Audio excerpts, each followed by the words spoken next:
हमारी रत्नगर्भा भारत भूमि ने महामानवों की जो श्रृंखला पैदा की है, उनमें भाई जी श्री हनुमान प्रसाद पोद्दार एक ऐसे दैदीप्यमान नक्षत्र के रूप में दिखाई देते हैं, जिन्होंने भारतीय अध्यात्म और संस्कृति की पुनर्स्थापना का आजीवन प्रयास किया।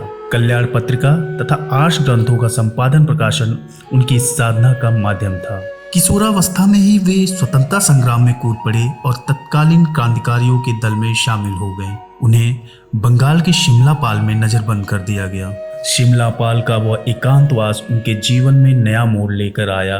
किसी अज्ञात दैवी प्रेरणा से वे क्रांतिकारी के स्थान पर ईश्वरीय कार्य के निमित्त बने।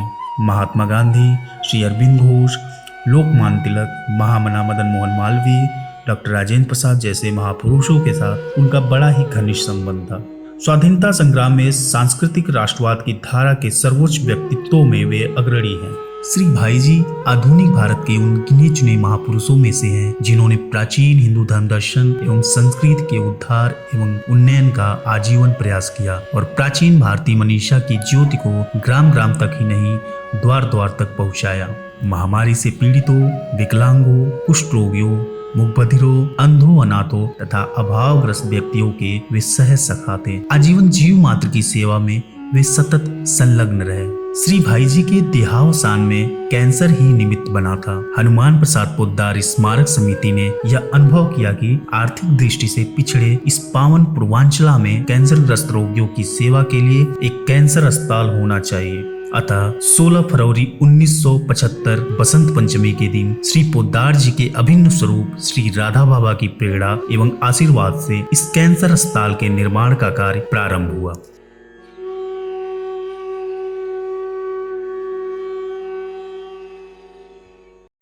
इस अस्पताल की विकास यात्रा, जो वर्ष 1982 में उत्तर प्रदेश सरकार के सहयोग से प्रथम रेडियोथेरेपी की मशीन की स्थापना से प्रारंभ हुई, उसका आज विकसित और परिष्कृत रूप आप सभी के सामने है।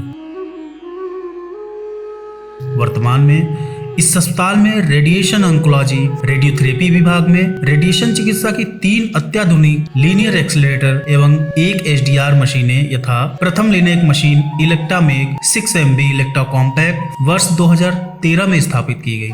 द्वितीय linac machine Varian make high energy linear accelerator true beam वर्ष 2021 में स्थापित की गई, जिसका लोकार्पण परम पूज्य श्री योगी आदित्यनाथ जी महाराज, मुख्यमंत्री उत्तर प्रदेश के कर कमलों द्वारा हुआ।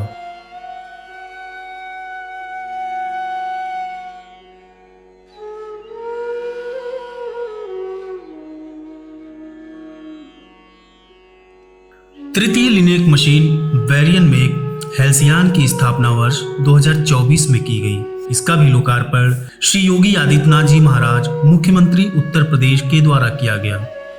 वेरियन make 5 channel HDR brachytherapy gamma med plus वर्ष 2019 में rotary club Gorakhpur mid town एवं रोटरी क्लब इंटरनेशनल के सौजन्य से की गई। सभी मशीनें वर्तमान में क्रियाशील है, जिसके द्वारा कैंसर रोगियों को विकिरण चिकित्सा प्रदान की जा रही है। चारों मशीनों के लिए 3 इक्लिप्स एवं 1 XIO प्लानिंग सिस्टम भी उपलब्ध है। इस विभाग में रोगियों की चिकित्सा मैनेजमेंट हेतु 5 वरिष्ठ कैंसर चिकित्सक, रेडिएशन ऑन्कोलॉजिस्ट, 4 मेडिकल फिजिसिस्ट तथा 12 रेडियोथेरेपी टेक्नोलॉजिस्ट की टीम कार्य कर रही है। रोगियों की चिकित्सा वर्षवार के आंकड़े इस प्रकार है। डायग्नोस्टिक सेवाएं।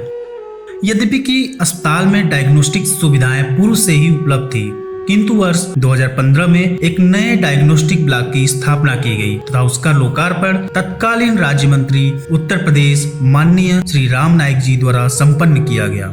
इस ब्लॉक के स्थापित करने का उद्देश्य था कि सभी डायग्नोस्टिक सुविधाएं रोगियों हेतु एक ही छत के नीचे सुलभ हो जाए। इस ब्लॉक में 16 slice CT scan, digital x-ray, mammography, colour Doppler ultrasound, pathology, haematology, biochemistry, microbiology, cytology तथा हिस्टोपैथोलॉजी की सुविधाएं हैं। पैथोलॉजी विभाग में 2 पैथोलॉजिस्ट, 1 माइक्रोबायोलॉजिस्ट तथा 5 लैब टेक्नीशियन की टीम कार्य कर रही है।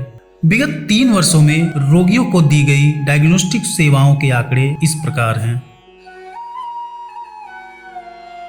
Medical oncology.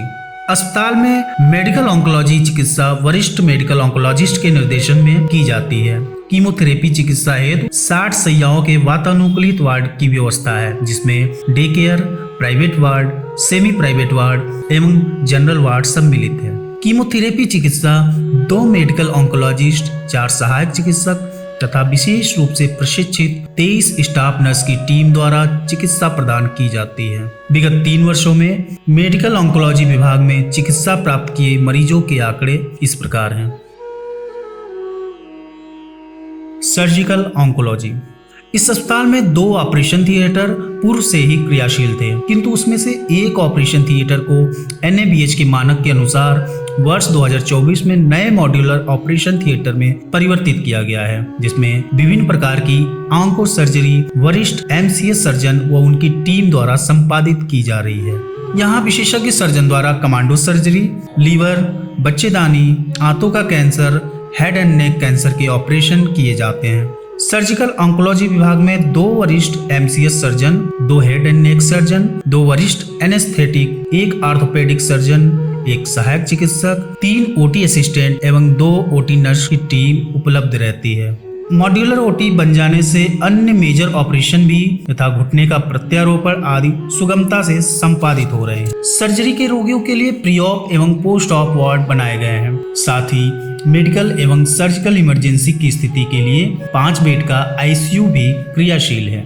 भारत सरकार की कैंसर उन्मूलन योजना जिला कैंसर नियंत्रण कार्यक्रम के अंतर्गत चिकित्सकीय टीम द्वारा शहरी एवं ग्रामीण क्षेत्रों में कैंसर रोग की प्रारंभिक अवस्था में जांच, पहचान एवं कैंसर रोग से बचाव हेतु जानकारियां दी जाती हैं। विगत कई वर्षों से निकटवर्ती जनपदों में संबंधित जनपद के मुख्य चिकित्सा अधिकारी के निर्देशन में जनपद के PSC, CSC पर नियमित रूप से शिविरों का संचालन किया जाता है। शिविर में जरूरी परामर्श और दवाएं भी निःशुल्क प्रदान की जाती है। निकट भविष्य में अस्पताल का जो लक्ष्य है उसमें MRI व पेट CT स्कैन मशीन की स्थापना, अस्पताल में ही diploma in medical radiotherapy technologist course को आरंभ करना, ब्रैकीथेरेपी का एडवांसमेंट, बच्चों के कैंसर रोग के इलाज हेतु पीडियाट्रिक वार्ड का आरंभ करना, अंतरोगी कक्ष की शैय्याओं को 110 से बढ़ाकर 250 करना, कैंसर रोगियों के लिए निःशुल्क तथा उनके परिजनों के लिए न्यूनतम दरों पर भोजन की व्यवस्था करना शामिल है।